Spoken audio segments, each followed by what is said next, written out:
இன்றைக்கி நம்ம பார்க்க போகிறது நம்ம ஊர் திருவிழாவோட 3வது நாள் கூழ்வார்க்கும் நாள். இன்றைக்கி பார்த்திங்கன்னா நிறைய சூப்பரான விஷயங்கள் நடக்கும். ஸோ அது எல்லாத்தையும் ஒன் பை ஒன்னாக பார்க்கலாம் வாங்க. ஸோ நம்ம ஊர் திருவிழாவில் நிறைய ஈவெண்ட்ஸ் நடக்கும். அதில் முக்கியமான பங்கு வந்து இந்த காட்டேரி வர்றது. ஸோ இந்த காட்டேரியை பார்க்குறதுக்கு நம்ம எல்லோரும் வெளியே வந்தாச்சு. ஸோ கருப்பு நிற ஆடை அணிந்து ஆட்டிறைச்சியை வாயில் கடிச்சிட்டு 2 கையிலையும் முறம் ஏந்தி வீதி உலா வரும் காட்டேரி. ஸோ இதை பார்க்க ஊர் மக்கள் அனைவரும் திரண்டு வருவாங்க.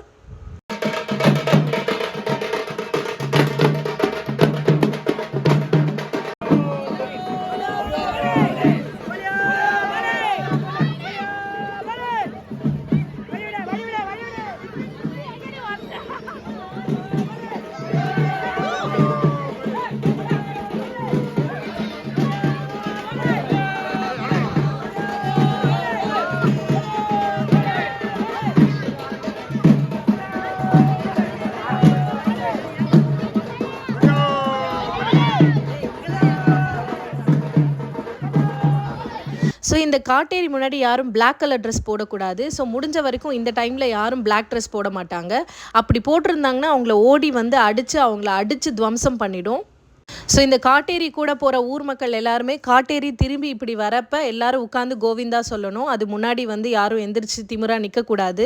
ஸோ இது வந்து வாழ்க்கையில் பார்த்திங்கன்னா நமக்கு என்ன கஷ்டம் வந்தாலும் நம்ம துணிவோடும் பணிவோடும் போராடணும்னா கண்டிப்பாக நம்ம வந்து வாழ்க்கையை பார்த்து பயப்பட தேவையில்லை அப்படிங்கிற ஒரு நல்ல விஷயத்தை வந்து நமக்கு சொல்லி கொடுக்குது. ஸோ இந்த மாதிரி காட்டேரி வேடம் அணிந்து வர்றது வந்து பொதுவாக நான் எந்த ஊர்லேயும் பார்த்ததில்லை. எங்கள் ஊரில் மட்டும்தான் இந்த மாதிரி காட்டேரி வேஷம் அணிந்து ஊர்வலம் வர்றதை பார்ப்போம். அது இல்லாமல் ஊர் மக்கள் எல்லாருமே காட்டேரி பின்னாடி பாருங்கள் எவ்வளோ அழகாக சூப்பராக பின்னாடியே போவாங்க. ஸோ நெக்ஸ்ட்டு வரப்போகிற இன்ட்ரெஸ்டிங்கான இவெண்ட் என்ன அப்படின்னு பார்த்தீங்கன்னா காளி வந்து அசுரனை வதம் பண்ணுறது. ஸோ காளி வந்து அசுரனை துரத்துற ஒரு இவெண்ட்டு தான் இது.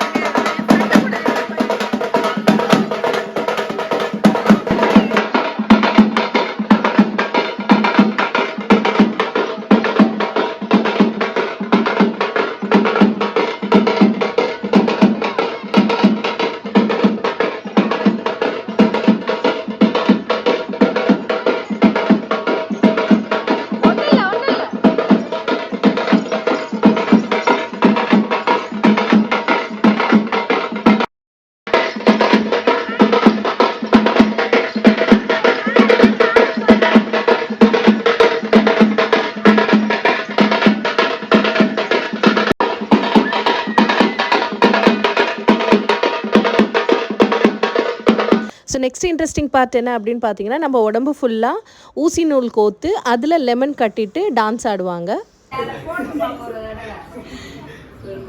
தட்சிணாமூர்த்தி. ஸோ நம்ம ஊர் முழுக்க இந்த லெமன் கட்டிட்டு இருக்கிறவங்க எல்லாரும் சேர்ந்து கோயிலுக்கு போயிட்டு அங்கே எல்லாரும் பூஜை பண்ணிவிட்டு திரும்பவும் அங்கேருந்து டான்ஸ் ஆட ஸ்டார்ட் பண்ணுவாங்க.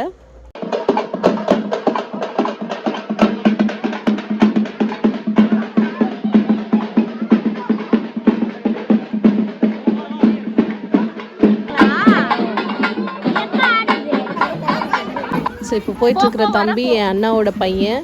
ஸோ அவங்க கூட தான் இப்போ நாங்கள் எல்லோரும் போயிட்டுருக்கோம். ஸோ கோயிலில் போயிட்டு பூஜை முடிச்சுட்டு அங்கேருந்து கரகம் எடுத்துகிட்டு கரகத்தோட பின்னாடி எல்லோரும் திரும்பவும் டான்ஸ் ஆடிட்டு வருவாங்க.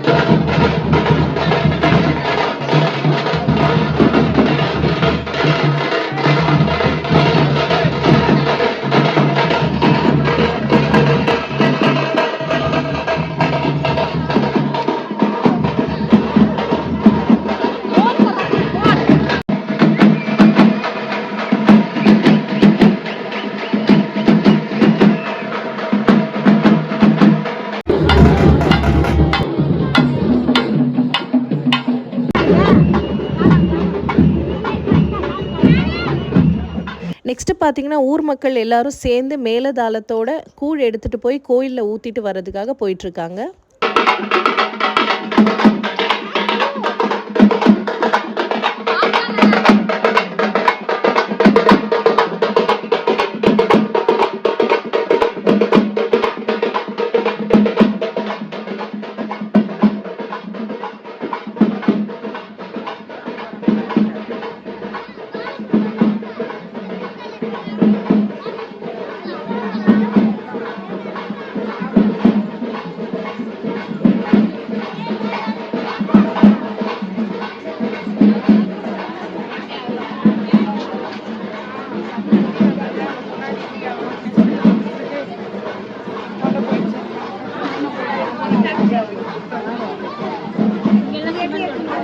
ஸோ நாமளும் இப்போ அவங்க கூட ஜாயின் பண்ண போகிறோம்.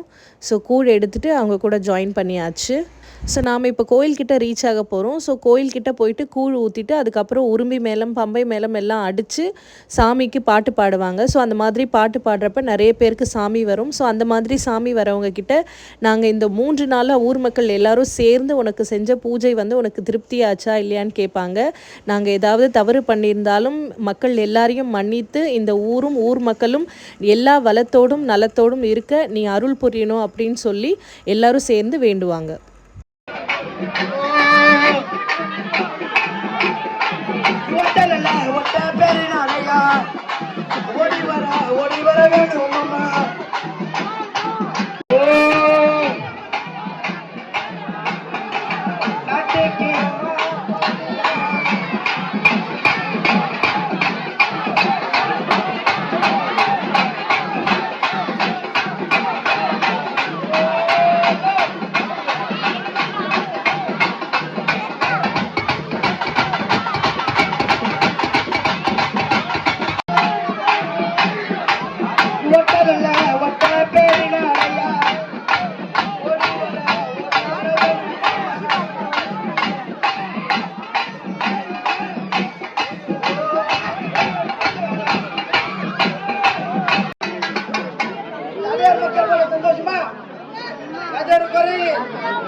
மூன்று நாட்களாக நாம் பண்ண எல்லா பூஜைகளையும் இந்த அம்மன் ஏற்றுட்டு மன திருப்தியோட இந்த கரகம் வடிவில் மறுபடியும் அன்னைக்கு ஈவினிங் வீதி உலா வருவாங்க.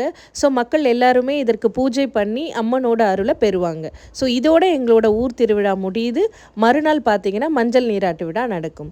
ஸோ எங்களோட சேர்ந்து எங்கள் ஊர் திருவிழாவை பார்த்து ரசித்த எல்லாருக்கும் ரொம்ப நன்றி. காத்திருங்கள் அடுத்த பதிவிற்காக. தேங்க்யூ ஃபார் வாட்சிங்.